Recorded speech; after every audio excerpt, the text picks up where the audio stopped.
Para começar, o presidente do Banco Central, Roberto Campos Neto, ele revelou os planos eleitorais do governador de São Paulo, Tarcísio de Freitas. Ele concedeu uma entrevista ao jornal O Globo e ele negou que tenha sido convidado por Tarcísio para ser o ministro de um futuro governo em 2026. O presidente da autoridade monetária afirmou ainda que todas as vezes que debateu o assunto com o governador paulista, ele afirmou que seria candidato à presidência, só que apenas no ano de 2030. A análise já feita por Tarcísio é de se firmar como chefe do Executivo paulista e apostar que Jair Bolsonaro consiga recuperar os seus direitos eleitorais até lá para disputar o pleito. Vamos girar com os nossos comentaristas. Luiz Felipe Dávila, de volta ao vivo aqui no programa. Dávila, seja bem-vindo, uma ótima noite a você. Claro que a política ela é muito dinâmica, né? Pode mudar a qualquer instante. Muitos até gostam de comparar a política a uma nuvem, né? Dependendo do horário que você olha para aquela nuvem, ela já mudou o formato, enfim. Mas o que a gente precisa considerar sobre a possibilidade de Tarcísio de Freitas disputar em 26 ou em 30? Segundo a informação da notícia, o próprio Tarcísio considera disputar a presidência, mas no ano de 2030. Faz mais sentido para você ele disputar o pleito em 2030? Boa noite, Caniato. Boa noite aos nossos amigos de bancada e boa noite à nossa audiência. Olha, essa boa analogia que você começou o nosso programa hoje, que a política é que nem nuvem, é do antigo sábio político mineiro Magalhães Pinto, ele que gostava de falar essa frase. E ele tinha toda a razão. Nós temos mania de tentar pensar a eleição de 26 no contexto de 2022, e não tem nada a ver uma coisa com a outra. Nós não sabemos qual é o contexto de 2026. Nós sabemos que hoje, para a eleição em 2026, Bolsonaro é inelegível e nós temos 4 bons nomes de governadores despontando à frente. Caiado, Ronaldo Caiado de Goiás, Ratinho Júnior do Paraná, Romeu Zema em Minas Gerais e Tarcísio em São Paulo. Agora, ninguém quer falar de candidatura nesse momento. Primeiro, para não queimar a largada. E depois, Bolsonaro ainda alimenta a chance de recuperar o seu direito político de disputar a eleição. E quem sai na frente, na verdade, queima com Bolsonaro, porque ele espera, de alguma forma, que ele vai recuperar os direitos políticos. Então, desses 4 governadores, o único que se apresenta como candidato à presidência da República é Ronaldo Caiado. Todos os outros são discretos, não assumem que querem assumir a candidatura em 26, justamente para não provocar a ira de Bolsonaro, porque Bolsonaro é um importante cabo eleitoral da direita. Então, a atitude de Tarcísio está correta. Ele é o único desses 4 governadores que pode disputar a reeleição para o governo de São Paulo em 2026. E os outros 3 governadores, Caiado, Zema e Ratinho, já não podem mais disputar a eleição porque cumprem o seu segundo mandato. Então, o tempo joga a favor de Tarcísio. Ele pode esperar, ele pode fazer esse discurso crível que só vai sair candidato em 2026, em 2030, porque ele não tem pressa e não precisa ter pressa. Talvez São Paulo precise mesmo de 2 mandatos de Tarcísio para consolidar todas as reformas importantes da retomada do crescimento econômico que Tarcísio vem fazendo frente ao governo paulista. As projeções e especulações sobre Tarcísio Gomes de Freitas, será ele candidato à presidência em 2026 ou somente em 2030? Vamos chamar o Roberto Mota também com a gente. Mota, seja bem-vindo, uma ótima noite a você. Mota, é importante a gente lembrar à nossa audiência que Tarcísio tem sido muito bem avaliado como governador de São Paulo. Será reeleito com facilidade, creio eu, se disputar a reeleição. Me parece que esse é um caminho natural. Agora, na política tudo pode mudar, né? Ele pode ser pressionado por um grupo político, ele pode ceder a indicações, inclusive Jair Bolsonaro poderia fazer um pedido formal a ele, ó, por favor, dispute a presidência da República em 26. Enfim, são vários cenários que precisam ser considerados, né, Mota? O Bolsonaro ou outras figuras poderiam pedir a Tarcísio que disputasse. Boa noite, Caniato. boa noite aos meus colegas, boa noite nossa audiência. É muito conhecida essa comparação da política com as nuvens no céu. Eu prefiro outra, a comparação da política com o mar. Tem dia que você chega na praia, o mar está uma piscina. Tem dia que você chega na praia e parece que tem um tsunami lá. E tem aquele dia que engana, que você acha que está molezinha, você entra, vem uma onda, caixote, te derruba e você se arrebenta todo. Tarcísio de Freitas é considerado um dos melhores governadores. Isso chama mais atenção porque ele é uma revelação recente da política. Ele tem demonstrado ser alguém que reúne em si as qualidades de competência, conhecimento, articulação, moderação e, acima de tudo, o que chama atenção, humildade e fidelidade a quem o trouxe para a política eleitoral, Jair Bolsonaro. Se ele não se desviar do rumo, e nada indica que isso vai acontecer, Tarcísio é forte candidato para qualquer cargo, absolutamente qualquer cargo nesta nossa república. Governador, senador, presidente, ele escolhe, ele decide. Mesmo que ele pense em ser candidato agora, já em 2026, a última coisa que ele deveria fazer seria declarar isso agora. Ele não ganha absolutamente nada fazendo isso. Isto posto, o que eu queria saber mesmo é quais são os planos eleitorais de Roberto Campos Neto. É isso, estamos repercutindo uma entrevista concedida por Roberto Campos Neto ao jornal O Globo, revelando a informação dita por Tarcísio a ele, que Tarcísio será sim candidato à presidência da República, mas diferentemente do que muitos projetam, em 2026 não, seria em 2030. 2026 ele disputaria a reeleição para o governo do estado de São Paulo. Vamos chamar o Cristiano Beraldo. O Beraldo, quando a gente trata de eleições para 2026, ele fala, vai passar muita água debaixo dessa ponte, né, Beraldo? Mas e essa informação revelada por Roberto Campos Neto? Faz sentido? A gente não sabe se Tarcísio falou isso a Campos Neto com um tom de brincadeira e ironia ou se de fato ele aposta em Jair Bolsonaro para 2026. Eu só acho, Caniato, que o Mota não gosta do Roberto Campos Neto, já desejou aí que ele seguisse o rumo da política depois de ser do Banco Central. Que sujeira, Mota. Boa noite a você, Caniato, ao Mota, ao Dávila, a toda a nossa audiência que nos prestigia diariamente aqui nos Pingos nos Is.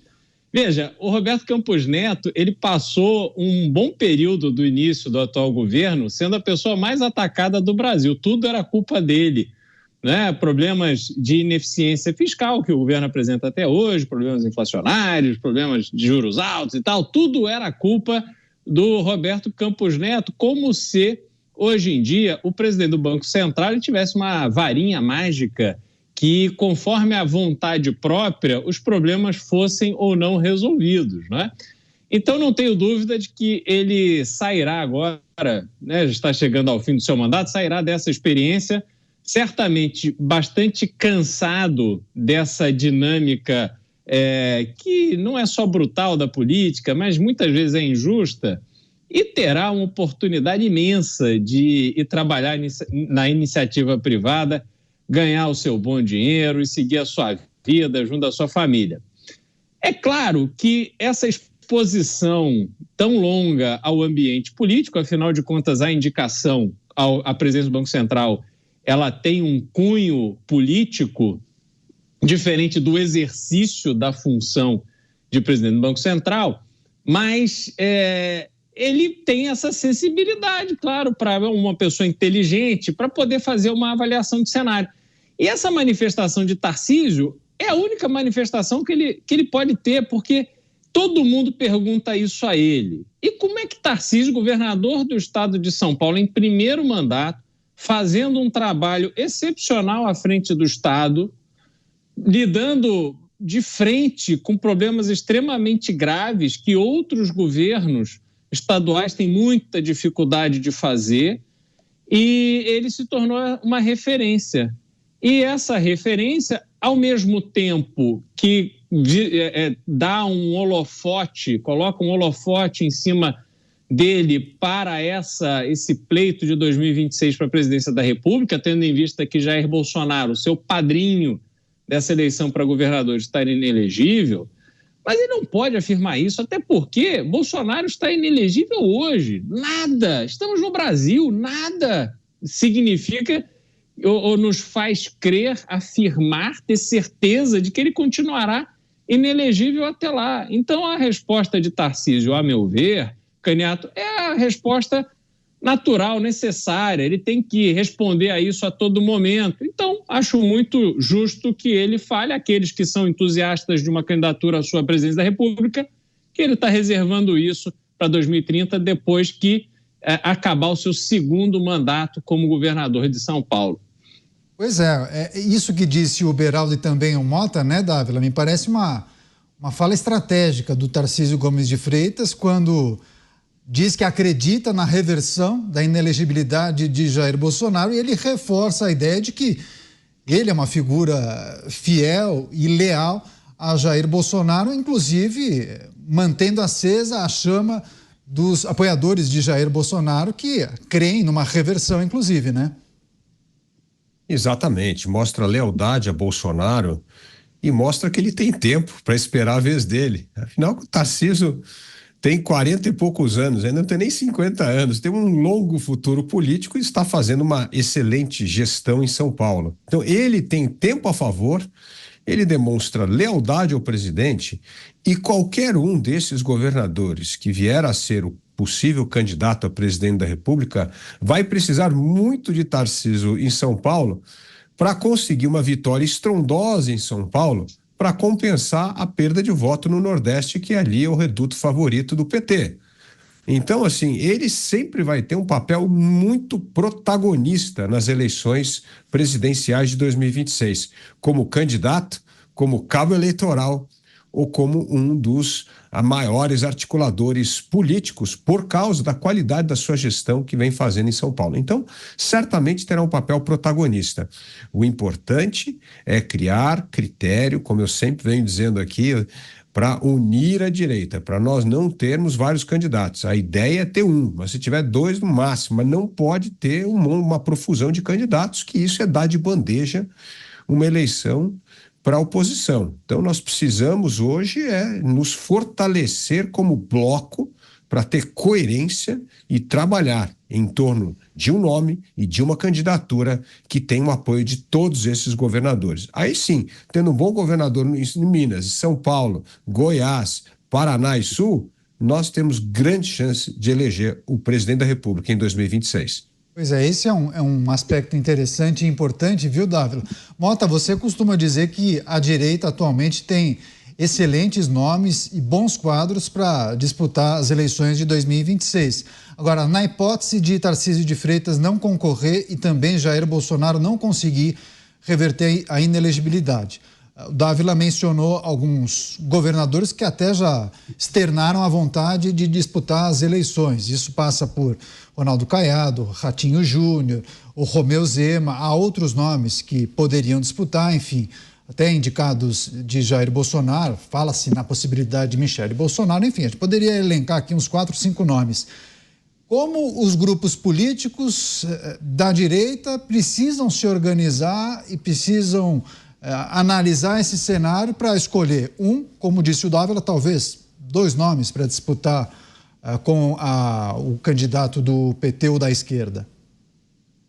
A estratégia eleitoral, Caniato, a estratégia de busca de votos, eu acho que tem que ficar necessariamente para 2026, mais perto da eleição, para que possam ser considerados todos os fatores que vão mudar daqui até lá. Mas eu acho que o essencial já está posto e eu não vejo o essencial mudar. O que é o essencial? A gente vê uma esquerda que perdeu o contato com a realidade, não só no Brasil, no mundo inteiro. Uma esquerda que perdeu o contato com o cidadão comum, a esquerda que uma vez na história se disse representante dos trabalhadores, para agora, essa hora, 6h16 da tarde, para um trabalhador que está entrando no ônibus lotado ou está pegando um trem super lotado aqui no subúrbio do Rio de Janeiro, que já foi assaltado várias vezes, que está voltando para casa numa comunidade dominada pelo narcotráfico, que está apavorado porque foi fazer supermercado e a feira essa semana e entrou no desespero porque tudo subiu muito. Pergunta para ele o que ele acha da condução do Brasil nos últimos anos. Pergunta para ele o que ele acha dos serviços públicos que ele usa, da educação que o filho dele recebe na escola. Pergunta se ele é a favor da liberação de 40 gramas de maconha. Pergunta o que ele acha de ideologia de gênero. Pergunta a opinião dele sobre aborto. E aí você vai ter uma medida da distância que a esquerda colocou entre ela e o cidadão comum. A direita, por outro lado, a direita composta, é sempre bom lembrar, de conservadores e liberais, está hoje na briga mais importante do nosso tempo, que é a briga pela liberdade, principalmente pela liberdade de expressão. Enquanto você vê a esquerda aplaudindo a ameaça de ter uma das redes sociais mais importantes sair do Brasil, fechar no Brasil, a esquerda aplaude todo como um grande avanço civilizacional. Você vê os conservadores e liberais defendendo a bandeira da liberdade contra a censura, contra a opressão, contra inquéritos que não terminam nunca, contra uma lei que é fluida, jazzística, muda conforme o julgador. Então, esse cenário, Caniato, eu acho muito improvável que ele mude até 2016. Eu acho muito improvável que a esquerda se arrependa, faça o meia-culpa, mude de direção. Eu só vejo essas coisas piorando até 2026. Por isso que eu fiz um tweet a semana passada em que eu disse, pessoal, as coisas vão melhorar, mas vão piorar muito ainda antes de melhorar. Pois é, muitos falam que, inclusive, o atual governo faz uma publicidade enorme para esses grupos da direita e isso vai se acentuar até as eleições de 2026. A gente segue monitorando essas movimentações. Qualquer novidade a gente traz aqui para debater com os nossos comentaristas.